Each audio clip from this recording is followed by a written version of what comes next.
Well, hello there. I'm the old Growler. Welcome to Meeting Expectations. Well, what we do here is we take a look at a can of beer, bottle of beer, sometimes a wine or a spirit might drop by. We're all friends in fermentation. We take a look at the label, we read everything on the label, we take a look at the artwork, we see what they're trying to sell us, we crack it open and see if it meets expectations. First of all, though, all beers should be served at the correct temperature. Lagers between 37 and 47 degrees Fahrenheit, and ales between 50 and 55 degrees Fahrenheit. I use a ThermoWorks pin, thermometer right here. There is a link in the description box below if you are interested. Also, all of our beers are tasted in the same glassware.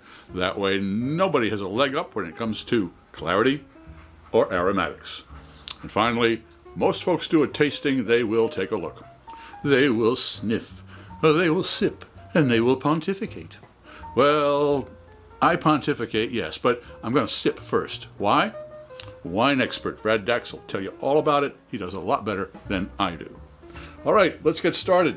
What do we have today? Had a little bit of a teaser there. It's Volition, V-O-L-I-T-I-O-N, Volition, and it is from the good folks at Threes Brewing Company here in Brooklyn, New York. It's a black lager, 1 pint, $5.99 at Lassing & Hennig's. And this one, it says, is dried herbs, refreshing, seasonal.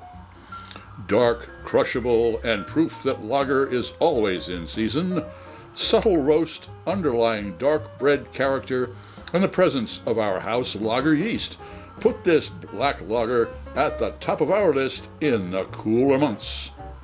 Want to know more? Scan while you sip. All right.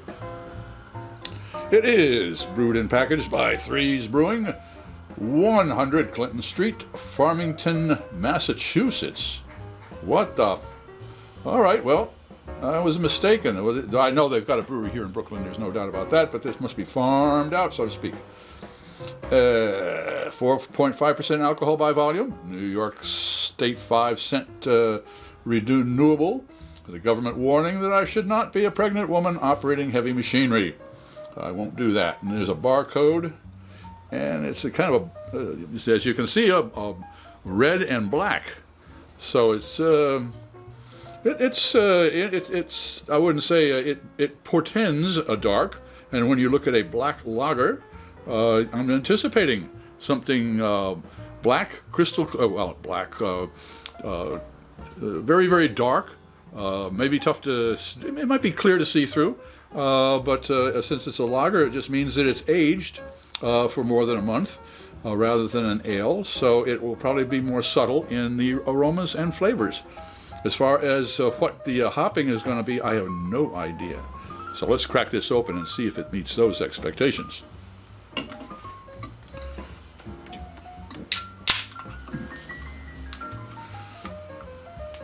All right. Yes, sir. Clearly, that's a beer.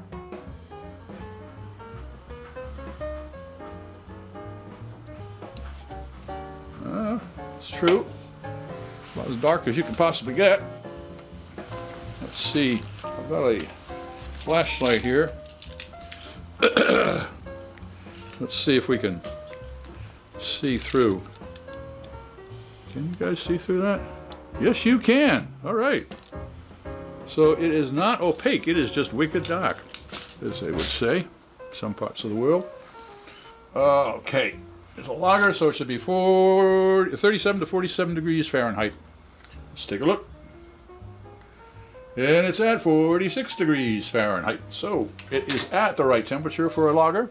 It looks like a dark lager. Let's see what it tastes like. Cheers.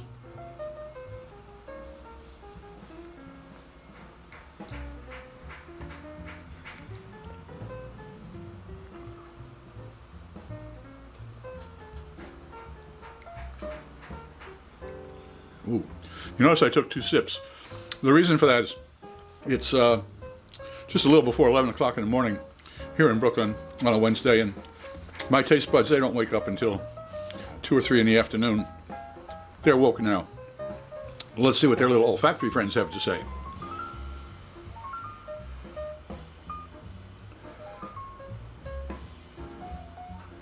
Okay, there is a bread crust, a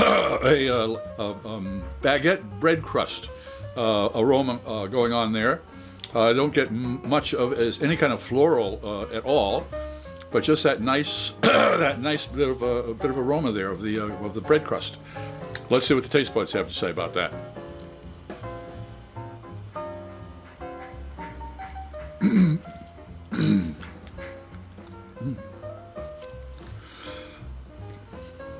First of all, it's tough to wrap your mind around lager and dark. Usually a lager is, you imagine it in your mind, is a kind of a straw-colored clear beer. So that's the first thing. But if you take that away and you just taste,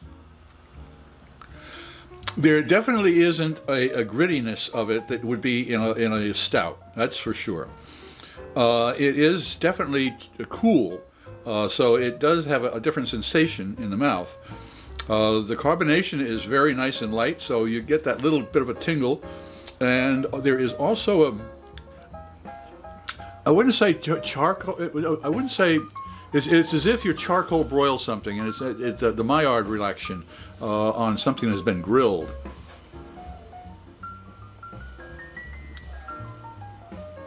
But a nice touch of chocolate. Yep. All right, well, this has been quite an experience. Does Volition Black Lager from the folks at Threes Brewing meet expectations? Well, I wasn't quite too sure. I knew what to expect as far as color goes, but the rest of it I wasn't quite too sure what to expect. But boy, this is a lot of fun. So it certainly does. It does meet expectations. If you enjoyed this presentation, please click on the subscribe button and the bell. That way you won't miss any of our presentations. A thumbs up is fine, and don't forget to share us with your friends. A comment would be really appreciated. I'm Pete LaFrance, the Old Growler, hoping all of your beers meet expectations.